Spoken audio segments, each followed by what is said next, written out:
Chapter 13. The Journey Ends. When I opened my eyes, I felt Hans clutching me firmly by my belt. With his other hand, he held my uncle. I was not badly wounded, but bruised all over my body. After a moment, I looked around. I was lying down on the slope of a mountain, not 2 yards from a cliff over which I would have fallen if Hans had not saved me. "Where are we?" asked my uncle, who seemed unhappy at having returned to earth. Hans shrugged his shoulders. "Are we in Iceland?" I asked Hans. "No," he said. "You must be wrong," my uncle cried. But Hans was not wrong. Instead of the glaciers and snows of Iceland, which I had expected to see, I found myself on a mountain that was baked by the burning sun. It really does not look like Iceland," my uncle observed. "Look down the mountain. There are green trees, among them fig and olive trees, and beyond that a little port with houses and fishing boats. No, we were not anywhere near the Arctic region from which we began. Let us walk down the mountain and see if we can find food and water." After 2 hours of walking, a beautiful country spread out before us, with olives, pomegranates, and grapes growing wild. We ate our fill and drank from a spring of fresh water. While we were eating, a young, poorly dressed child appeared between 2 olive trees. "Ah!" I cried, "an inhabitant of this country. Perhaps we can find out where we are."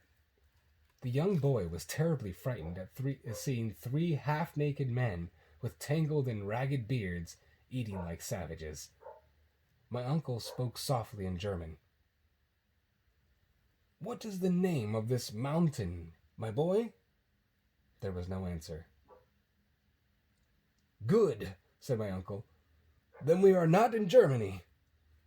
He asked the question again, this time in English. Again, there was no answer. My uncle asked again, this time in French. The young boy shook his head to indicate that he did not understand. "I will try him in Italian," my uncle said. "Come si noma questa isola?" I'm really bad at Italian. "What is the name of this island?" "Stromboli," the boy answered quickly, then turned and dashed away, disappearing quickly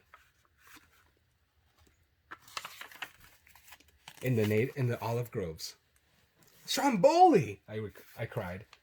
"We have come to the surface in the center of the Mediterranean! Stromboli! Stromboli! And the mighty volcano we came up through is the fierce and famous Mount Etna." Ah, what a journey! What a marvelous and extraordinary journey! We had entered the earth by one volcano and had come out by another, and Etna was at least 3,600 miles from Sneffels. We had left the snows of Iceland and returned under the sun on the island of Stromboli. We continued our journey down to the little port. We passed ourselves off as shipwrecked travelers, for had the superstitious people of the island known the truth, they would have called us demons from hell. Chapter 14. Home again. We were taken in by the Stromboli fishermen, who gave us clothes and food, and 48 hours later, on the 30th of September, a boat took us to the city of Messina on Sicily. Messina? On Friday, the 14th of October, we left for France and reached Hamburg, Germany on the 9th of October. Thanks to the gossipy tongue of Martha, my uncle's housekeeper, the word of our trip had spread throughout Hamburg and then all over the world. Upon hearing that we had attempted a journey to the center of the earth, most people believed that we would never again be seen. Then, when they saw us home safely, they believed it even less. But the presence of Hans and the stray scraps of information we presented soon changed their minds. My uncle became a great man, and I became the nephew of a great man, and something of a hero myself. Hamburg gave a festival in our honor, which my uncle related all the details of our incredible trip. That same day, he deposited the parchment left by Arne Saknussemm in the town library. He expressed his regrets that he could not follow the route of the Icelander all the way to the center of the earth. He was modest in glory, but his reputation only increased. When Hans decided to leave Hamburg for his beloved home in Iceland, my uncle and I were both saddened.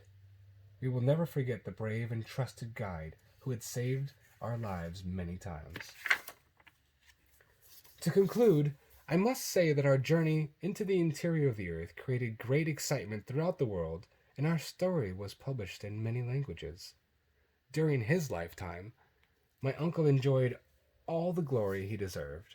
And as for me, I married Gretchen and moved into my own house near my uncle's. There I continued to work with the distinguished professor for the rest of his days.